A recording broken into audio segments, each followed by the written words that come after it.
Kalau akal dibawa lagi, siatu na mengadakan, akal tidak mampu lagi. Sampai di sinan dayonyo tu. Dia ada orang bertanya, cara menjaga akal, kau sehat ya. Caranya adalah, jangan dibawanya keluar dari batas kemampuan. Kalau dibawanya lebih dari itu, mulainya mereng. Beko lama-lama putih talinya cie dua. Kalau habis tali itu sadonya tidak ada menyambung, gilo jadinya.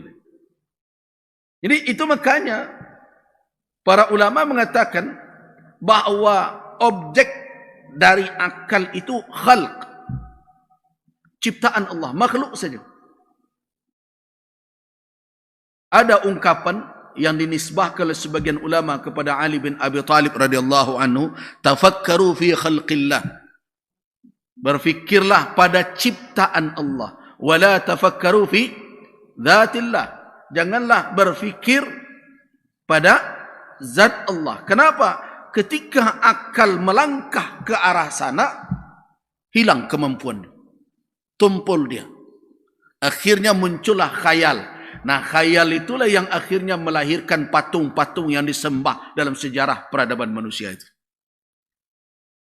Bakoklah ia patung, dek karena akal mulai mengkhayal. Sehingga akhirnya didorongnya orang untuk membentuk rupa sesuatu, dan itulah akhirnya disembah. Nah, makanya di dalam Islam, sampai di sanalah batas perjalanan akal. Kalau dibawa lebihnya dari itu, lumpuhnya. Jadi akal bisa sampai kepada apa? Kepada kesimpulan bahawa ada pencipta, ada khalik. Itu akal sampai ke sana. Tapi lebih dari itu, siatu khalik itu, manusia tidak bisa lagi mengandalkan nalar.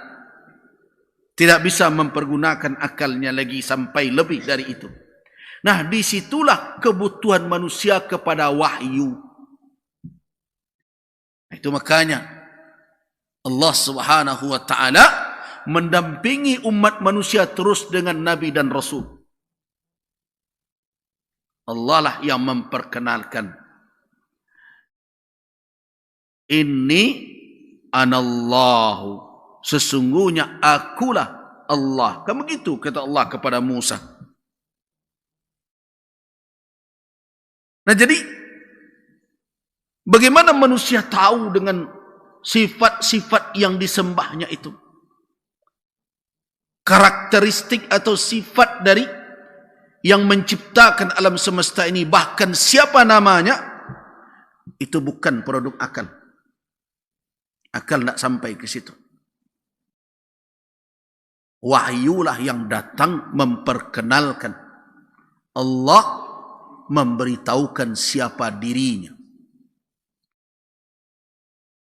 Anallahu la ilaha illa ana fa'budni. Akulah Allah, tidak ada Tuhan melainkan aku, kata Allah, maka sembahlah. Nah, di situ ranah akal. Nah, kalau akal terus juga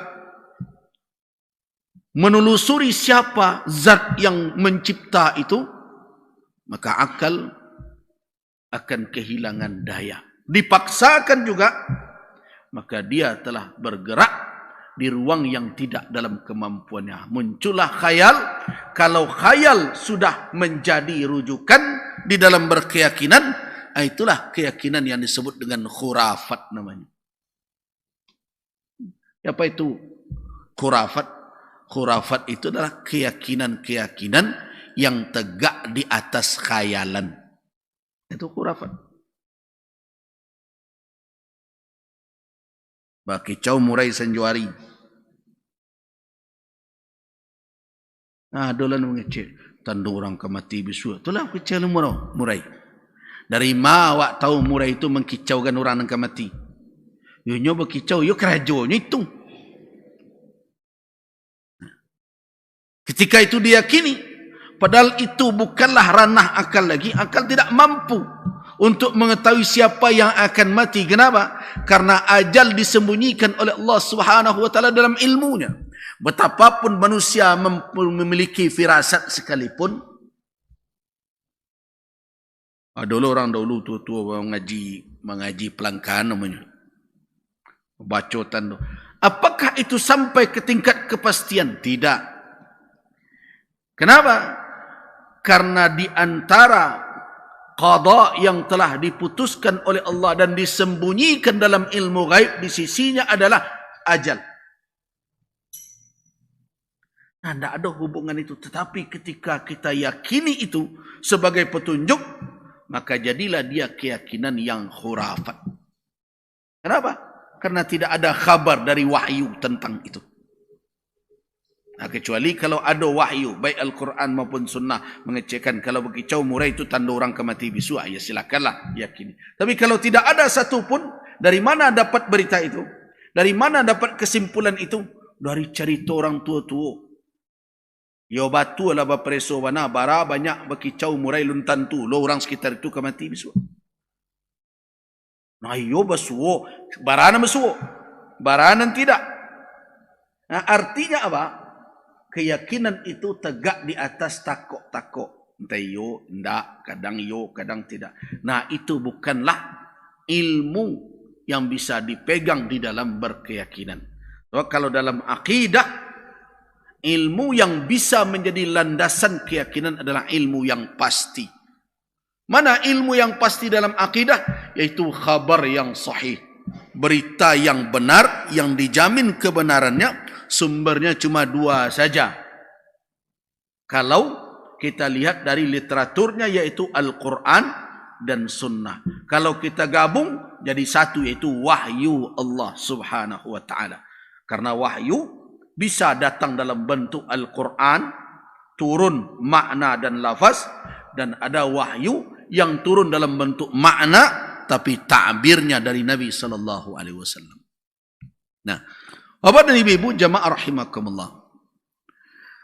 Ketika kalbu insan tidak berperan untuk berzikir, tidak berperan untuk berfikir, tidak bisa mengambil hakikat dari peristiwa yang tampak oleh mata, itulah yang dikatakan oleh Allah bukanlah absar, bukan penglihatan yang tidak berfungsi, bukan penglihatan mata yang tidak melihat, tetapi yang sebenarnya tidak melihat itu adalah kalbu yang ada di dalam dada. Nah, bedanya pencalian lahir dan pencalian batin. Pencalian lahir melahirkan idrak, pengetahuan. Sedangkan penglihatan batin melahirkan pemahaman. Jadi kalau mata mencalik, tahu tak? Karena apa? Indra menangkap gambaran yang tampak itu, kemudian mengirimnya ke nalar kita, sehingga terlihatlah oleh kita sesuatu yang sebelumnya mungkin tidak tampak oleh kita. Oh, itu. Tetapi yang memberikan pemahaman bahwa api itu menyala. Nah, kemudian dilakikan tangan, angin bisa tabakah. Itu idrak, pengetahuan. Tapi yang memberi faham apa? Kalbu. Karena angin bisa membakar, jadi masukkan tangan ke dalam. Nah, itu kalbu. Dia jadi faham bahayanya, resikonya. Nah, begitu juga ketika ayat Allah terlihat. Gunung melatui, membubuang asuknya. Ini fenomena alam. Lalamonya lalu. Kininya bangkit dengan izin Allah dan kehendak Allah. Selesai sampai di situ. Itu adalah pekerjaan dari otak manusia. Tapi ketika orang mulai mempergunakan penglihatan batin, apa kesimpulannya? Itulah kudrah Allah yang ditunjukkannya kepada hamba-hambanya, yang mungkin selama ini lupa bahwa mereka lemah tapi merasa kuat. Yang selama ini mungkin tidak sadar bahwa ada kekuatan yang bisa melakukan apa saja atas mereka. Ketika berhadapan dengan makhluk saja manusia tidak berdaya, apalagi dengan pencipta makhluk yang dianggap oleh manusia begitu hebat dan dahsyat itu. Nah ini, itu yang dikatakan dengan idrak dan faham. Jadi mata memberikan pengetahuan, tetapi kalbu mendatangkan pemahaman. Kalbu itulah buta yang hakiki. Kebutaan kalbu adalah buta yang hakiki. Kenapa? Karena orang-orang yang buta hatinya di dunia, maka dia tidak akan melihat di akhir.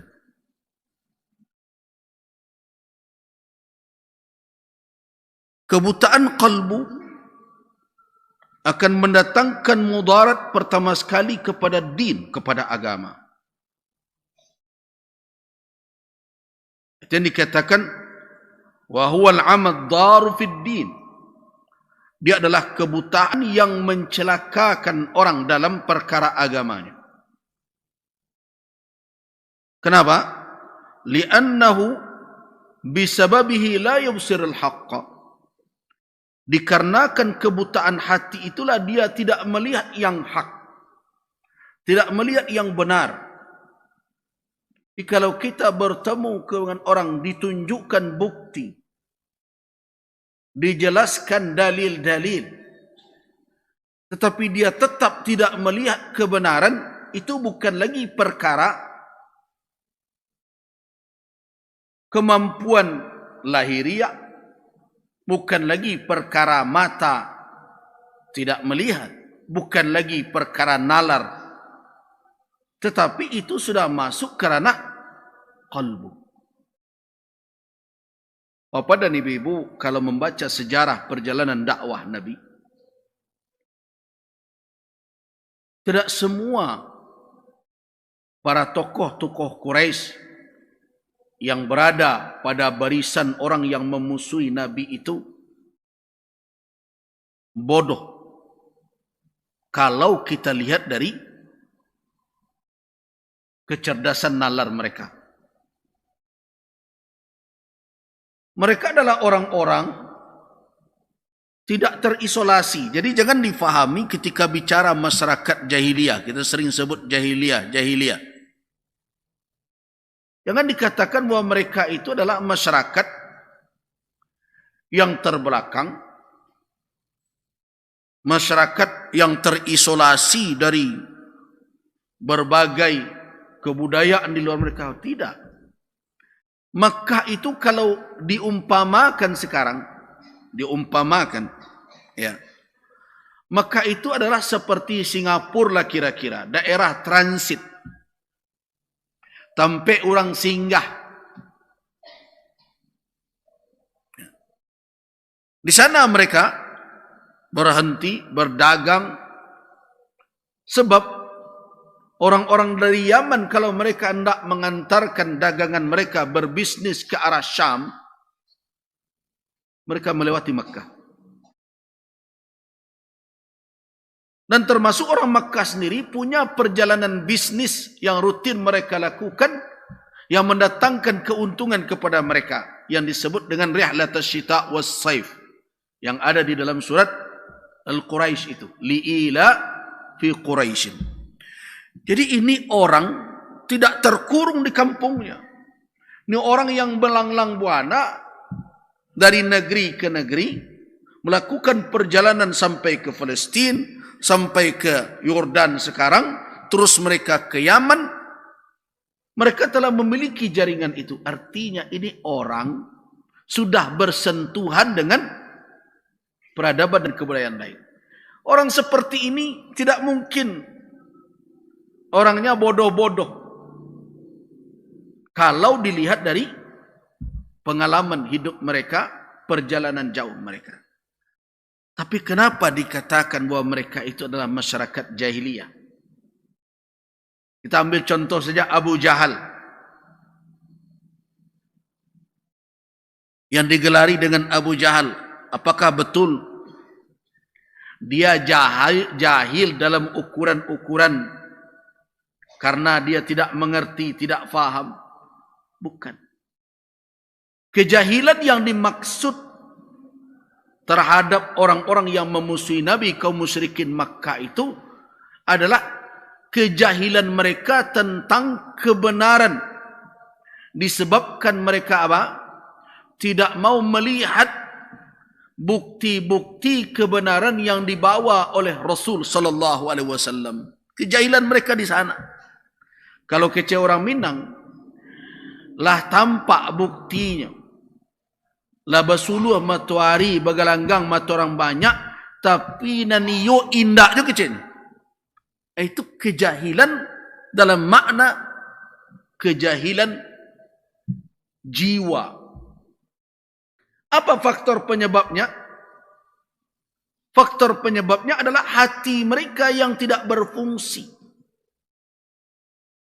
Makanya di dalam surat Al-Baqarah, apa kata Allah Subhanahu wa taala tentang mereka? Innal ladzina kafaru sawa'un 'alaihim a anzartahum am lam tunzirhum la yu'minun. Sambungnya apa? Khatamallahu ala. Nah, berarti kejahilan mereka tidak tertuju ke otak mereka. Ini cadik menggalih seorang-seorang tu. Pandai berdagang. Mereka pandai berdiplomasi. Karena itu lihat bagaimana Amr bin As datang bertemu dengan Najasyi. Lihatlah Abu Sufyan ketika berbicara dengan Muqawqis.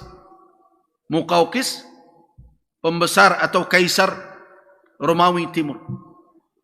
Secara nalar otak mereka, mereka adalah orang-orang yang bisa dikatakan mengerti dengan kondisi dan keadaan. Tetapi apa yang menyebabkan mereka terjerembab ke dalam kejahilian, kebodohan apakah yang mereka derita? Qalbu. Khatamallahu ala qulubihim. Hati mereka yang dicap oleh Allah sehingga tidak berfungsi. Jadi kebutaan hati itu berbahaya. Kalau kebutaan lahir belum tentu mendatangkan bahaya. Perhatikan peristiwa Ibnu Ummi Maktum. Ibnu Ummi Maktum itu sahabat Nabi. Terkenal sebagai salah seorang muazzin Nabi setelah Bilal bin Rabah. Kalau datang Ibnu Ummi Maktum, apa kata Nabi kepada Ibnu Ummi Maktum? Qad ja'ani, telah datang kepadaku seseorang karena dialah Allah Subhanahu wa taala Tuhanku menegurku. Nah, begitu mulianya Ibnu Ummi Maktum. Kalau datang Ibnu Ummi Maktum kepada Nabi, apa kata Nabi? Telah datang seseorang karena dialah Allah Tuhanku menegurku. Kenapa? Karena ketika Nabi SAW sedang sibuk memberikan penjelasan tentang Islam kepada tokoh-tokoh Quraisy, karena Nabi mungkin berpandangan kalau tokoh ini masuk Islam, banyak di belakangnya kaumnya akan menurut. Di saat kesibukan itu datanglah Ibnu Ummi Maktum yang a'ma, yang dharir, buta secara lahiriah itu. Meminta kepada Nabi penjelasan. Alaha, bukannya meminta tetapi nyinyir dia. Sehingga akhirnya Nabi terlihat kurang nyaman, merasa terganggu. Karena beliau sedang fokus memberi penjelasan. Dan Nabi SAW tidak merespon permintaan dari Ibnu Ummi Maktum. Terus saja kepada tokoh Quraisy. Ditegur oleh Allah Subhanahu wa taala. Turun firman Allah, abasa wa tawalla an ja'ahu al-a'ma wa ma yudrika la'allahu yazzakka aw yadhakkaru fatanfa'ahu dzikra. Nah, disinilah para ulama mengatakan bahwa kebutaan mata bisa tidak mendatangkan mudarat pada din, pada agama. Tapi kebutaan hati pasti mendatangkan mudarat kepada din. Kebutaan mata bisa tidak bermudarat kepada agama orang, kepada iman. Tetapi kebutaan batin, kebutaan hati, itu mengancam agama. Nah, jadi sekarang kalau kita bawakan konsep pengajian itu ke dalam kehidupan kita hari ini, kan banyak awak nyalang. Tapi bakok model iko jo negari ko. Bakok serupa iko jo agama ko. Yang dikecekan orang ndak salat tu ndak tahu salat itu wajib. Jangan dikatakan orang-orang yang melakukan perbuatan maksiat itu ndak tahu tu haram. Nah, mereka tahu. Ada sekali beberapa hari yang lalu, mungkin hitungan minggu baru, saya hadir dalam suatu majelis, suatu acara, namanya penanggulangan atau pencegahan stunting namanya. Stunting ini adalah, ya tidak, stunting tidak sama dengan gizi buruk, walaupun salah satu penyebabnya adalah ya makanan yang kurang bergizi, salah satu penyebab. Nah, banyak bertemu anak-anak, katanya begitu, yang dari sisi masa otaknya itu tidak memenuhi standar untuk menjadi anak yang cerdas. Ini akan berakibat IQ-nya rendah berbagai macam. Nah, kemudian setelah dianalisa dari laporan itu, yaitu disebabkan karena asupan gizi salah satunya. Tidak dibelikan susu, tidak diberikan makanan ini. Itu yang ditemukan. Nah, kebanyakan memang orang miskin, Buya. Itu kata pejabat yang ada di sebelah saya ketika itu. Terus saya minta satu, Pak, saya minta salah satu dari penelitian itu tolong beritahu saya. Lai ditanyuan dak anak nan indak dapat susu itu apaknya merokok atau ndak? Oh yo nampak aduh banyak merokok ya. Kalau berhenti lahnya merokok tabalian ndak susu anaknya tu.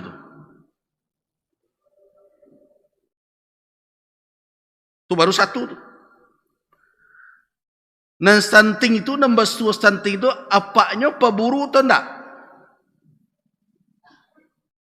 Oh iya biar sekali berburu untuk sampuan jiangnya, untuk kalah jiangnya.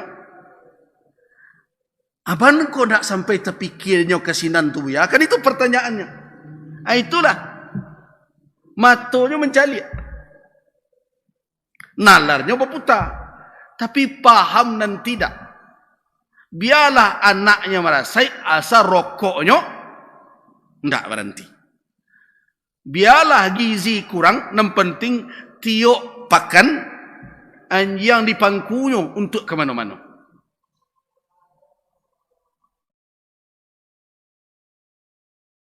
Coba renungkan. Apakah orang ini kurang keilmuan dari sisi nalar? Tidak. Tetapi apa yang tidak faham? Jadi kalau kalbu yang buta, mudaratnya jelas pasti kepada akhlak, kepada din secara keseluruhan, kepada agama. Tapi kalau mata buta, lihat Ibnu Ummi Maktum. Dengan kebutaannya bahkan Nabi SAW ketika keluar meninggalkan kota Madinah, tahu tak bapak-bapak dan ibu-ibu bahwa di antara yang pernah dititipi amanah menjadi wakil untuk bertanggungjawab atas kota Madinah itu, salah satunya adalah Ibnu Ummi Maktum yang buta itu. Dia Pak Wali Kota, Pak Wakil Wali Kota tinggal. Siapa wakilnya? Buta. Secara lahiriah. Itu menunjukkan bahwa kebutaan lahir tidak berbahaya apabila batinnya tidak buta. Tetapi kebutaan hati dan batinnya sangat berbahaya walaupun matanya nyalang.